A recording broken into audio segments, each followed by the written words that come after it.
নমস্কার। ভগবান শ্রী শ্রী রামকৃষ্ণ পরমহংসদেব, পরম আরাধ্যা শ্রী শ্রীমা শারদামণি এবং বীর সন্ন্যাসী স্বামী বিবেকানন্দের রাতুল চরণে আমার ভক্তিপূর্ণ ভূমিষ্ঠ প্রণাম জানিয়ে শুরু করছি ভক্তের দরবার ইউটিউব চ্যানেলের প্রতিদিন কথামৃত। তব কথামৃতং তপ্ত জীবনং কবিভিরীডিতং কলমশাপহং শ্রবণমঙ্গলম শ্রীমদাততং ভুবি গৃণন্তি ये ভুরিদা জনাঃ।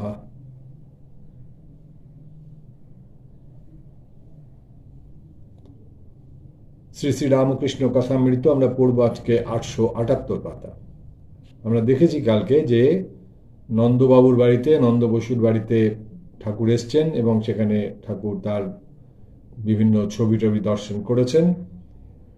করে এবার নন্দ বসু জিজ্ঞাসা করছেন তিনি নানা রূপ কেন হয়েছেন, কোনোখানে জ্ঞান কোনোখানে অজ্ঞান। রামকৃষ্ণ বলছেন তার খুশি। তখন তাতে অতুল বলছেন, কেদারবাবু অর্থাৎ কেদার চাটুর্যের কথা বলছেন, কেদারবাবু বেশ বলেছেন। একজন জিজ্ঞাসা করেছিল ঈশ্বর সৃষ্টি কেন করলেন। তাতে বলেছিলেন যে মিটিংয়ে তিনি সৃষ্টির মতলব করেছিলেন সেই মিটিংয়ে আমি ছিলাম না। সকলের হাস্য।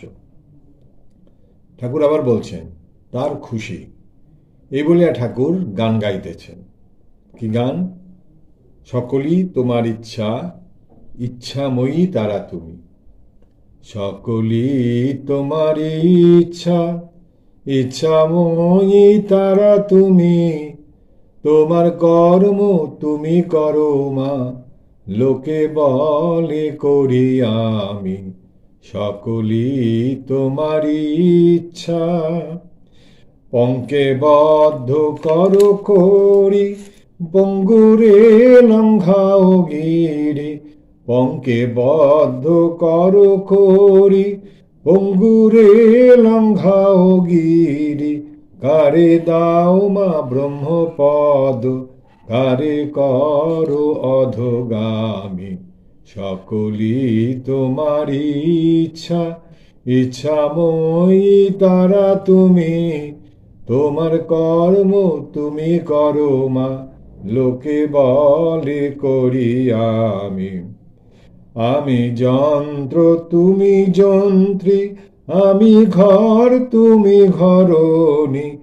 আমি যন্ত্র তুমি যন্ত্রী, আমি ঘর তুমি ঘরণী। আমি রথ তুমি রথী, যেমন চালাও তেমনি চলি। সকলই তোমার ইচ্ছা, ইচ্ছাময়ী তারা তুমি। তোমার কর্ম তুমি করো মা, লোকে বলে করি আমি। সকলই তোমার ইচ্ছা। তিনি আনন্দময়ী। এই সৃষ্টি স্থিতি প্রলয়ের লীলা করছেন। অসংখ্য জীব, তার মধ্যে দুই একটি মুক্ত হয়ে যাচ্ছে, তাতেও আনন্দ। ঘুড়ির লক্ষ্যের দুটো একটা কাটে, হেসে দাও মা হাত চাপড়ি। কেউ সংসারে বদ্ধ হচ্ছে, কেউ মুক্ত হচ্ছে। ভবসিন্ধু মাঝে মন উঠেছে, ডুবছে কত তরি। নন্দ বসু তার খুশি। আমরা যে মরি। শ্রীরামকৃষ্ণ তোমরা কোথায়? তিনিই সব হয়েছেন। যতক্ষণ না তাকে জানতে পারছ ততক্ষণ আমি আমি করছ। সকলে তাকে জানতে পারবে, সকলেই উদ্ধার হবে। তবে কেহ সকাল সকাল খেতে পায়, কেহ দুপুরবেলা, কেউ বা সন্ধ্যার সময়, কিন্তু কেহ অভুক্ত থাকবে না। সকলেই আপনার স্বরূপকে জানতে পারবে। পশুপতি আজ্ঞা হ্যাঁ, তিনি সব হয়েছেন বোধ হয়। শ্রীরামকৃষ্ণ আমি কি এটা খোঁজো দেখি। আমি কি এটা খোঁজো দেখি। আমি কি হাড়, না মাংস, না রক্ত, না নাড়িভুড়ি? আমি খুঁজতে খুঁজতে তুমি এসে পড়ে, অর্থাৎ অন্তরে সেই ঈশ্বরের শক্তি বই, আর কিছুই নাই। আমি নাই, তিনি। তোমার অভিমান নাই, এত ঐশ্বর্য। আমি একেবারে ত্যাগ হয় না, আমি একেবারে ত্যাগ হয় না। তাই যদি যাবে না, তবে থাক শালা ঈশ্বরের দাস হয়ে। সকলের হাস্য। ঈশ্বরের ভক্ত, ঈশ্বরের ছেলে, ঈশ্বরের দাস, এ অভিমান ভালো। যে আমি কামিনী কাঞ্চনে আসক্ত হয়, সেই আমি কাঁচা আমি, সে আমি ত্যাগ করতে হয়। অহংকারের এইরূপ ব্যাখ্যা শুনিয়া গৃহস্বামী ও অন্যান্য সকলে সাতিশয় প্রীতি লাভ করিলেন। ঐশ্বর্যের অহংকার ও মত্ততা। শ্রীরামকৃষ্ণ, জ্ঞানের দুটি লক্ষণ। প্রথম, অভিমান থাকবে না। দ্বিতীয়, শান্ত স্বভাব। তোমার দুই লক্ষণই আছে, অতএব তোমার উপর ঈশ্বরের অনুগ্রহ আছে। বেশি বেশি ঐশ্বর্য হলে ঐশ্বর্যকে ভুল হয়ে যায়। ঐশ্বর্যের স্বভাবই ওই।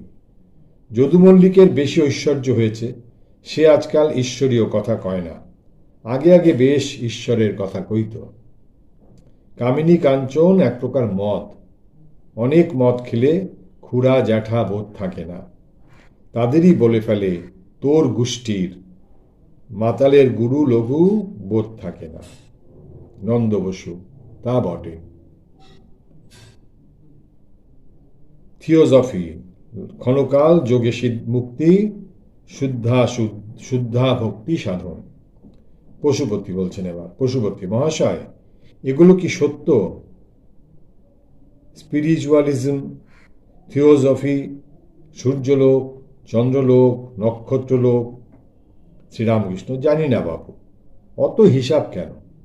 আম খাও, কত আম গাছ, কত লক্ষ ডাল, কত কোটি পাতা, এসব হিসাব করা আমার দরকার কি?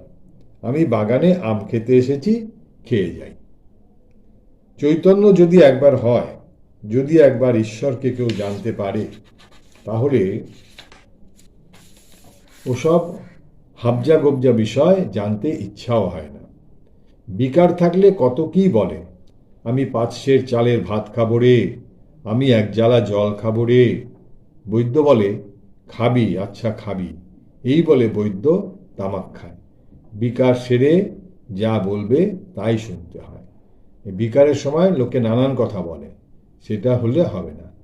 তখন বিকারের ভোরে যখন বলে, বৈদ্য বলে, ডাক্তারবাবু তখন বলে যে হ্যাঁ ঠিক আছে, খাবে খাবে, ভালো হয়ে যাও, নিশ্চয়ই খাবে।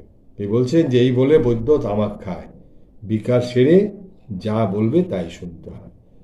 বিকার সেরে গেলে তখন তো আর সেইভাবে বলবে না, সেই বলছে। পশুপতি, আমাদের বিকার চিরকাল বুঝি থাকবে? শ্রীরামকৃষ্ণ, কেন? ঈশ্বরতে মন রাখো, চৈতন্য হবে। পশুপতি সহাস্যে, আমাদের ঈশ্বরের যোগ ক্ষণিক, তামাক খেতে যতক্ষণ লাগে। সকলের হাস্য। শ্রীরামকৃষ্ণ, তা হোক, ক্ষণকাল তার সঙ্গে যোগ হইলেই মুক্তি। একটু ভাবলেই হলো, এই ভাবতে ভাবতেই একটু থেকে আস্তে আস্তে বাড়তে থাকবে। সে বলছেন ঠাকুর, তা হোক, ক্ষণকাল তার সঙ্গে যোগ হইলেই মুক্তি। যে ক্ষণকাল যে যোগ হলো, তার মানে এটা বাড়তে থাকবে। অহল্যা বললে, রাম, শুকর জনিতেই জন্ম হোক আর যেখানেই হোক না যেন যেন তোমার পাদপদ্ম পদ্মে মন থাকে, যেন শুদ্ধা ভক্তি হয়। যেখানেই জন্মাই যেন তোমার পাদপদ্মে মন থাকে। যে আমাদের যখন এই জন্মে এসছি, তখন এইটা আমাদের যেন ভাবনায় থাকে, যেভাবেই জন্মাই, যখনই জন্মাই, তার পাদপদ্মে যেন আমাদের মনটা থাকে।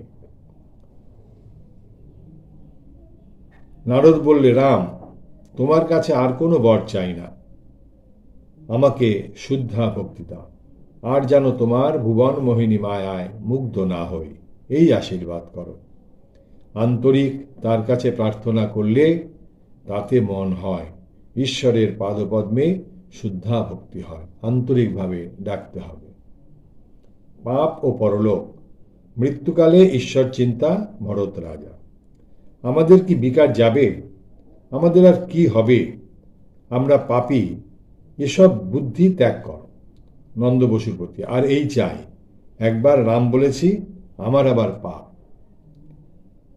নন্দ বসু, পরলোক কি আছে? পাপের শাস্তি? শ্রীরামকৃষ্ণ, তুমি আম খাও না, তোমার ওসব হিসাব দরকার কি? পরলোক আছে কি না তাতে কি হয় এসব খবরে? আম খাও, আম প্রয়োজন, তাতে ভক্তি। নন্দ বসু, আম গাছ কোথা? আম পাই কোথা? শ্রীরামকৃষ্ণ, গাছ, তিনি অনাদি অনন্ত ব্রহ্ম, তিনি আছেনই, তিনি নিত্য। তবে একটি কথা আছে, তিনি কল্পতরু। কালী কল্পতরু মূলের মন, চারি ফল কুড়ায়ে পাবি। কল্পতরুর কাছে গিয়ে প্রার্থনা করতে হয়, তবে ফল পাওয়া যায়। তবে ফল তরুর মূলে পড়ে, তখন কুড়িয়ে লওয়া যায়। চারি ফল কি কি? ধর্ম, অর্থ, কাম, মোক্ষ। এই চার ফল কুড়ায় পাবে। কালী কল্পতরুর মূলে গিয়ে তাকে ডাকলে এই চারটি ফলই আমরা পেয়ে যাব, ঠাকুর বলছেন। ধর্ম, অর্থ, কাম, মোক্ষ। জ্ঞানীরা মুক্তি, মোক্ষ ফল চায়, ভক্তেরা ভক্তি চায়। অহেতুকী ভক্তি, তারা ধর্ম, অর্থ, কাম চায় না। এই যে ধর্ম, অর্থ, কাম, মোক্ষ, এই সকলে বলছেন যে যারা জ্ঞানী তারা কি চায়? তারা মোক্ষ ফল চায়। আর যারা ভক্তেরা কি চায়? অহেতুকী ভক্তি। তারা এই চার ফলের মধ্যে শুধু একটি ফল কি চায়? সেটা হচ্ছে মোক্ষ, মোক্ষ লাভ।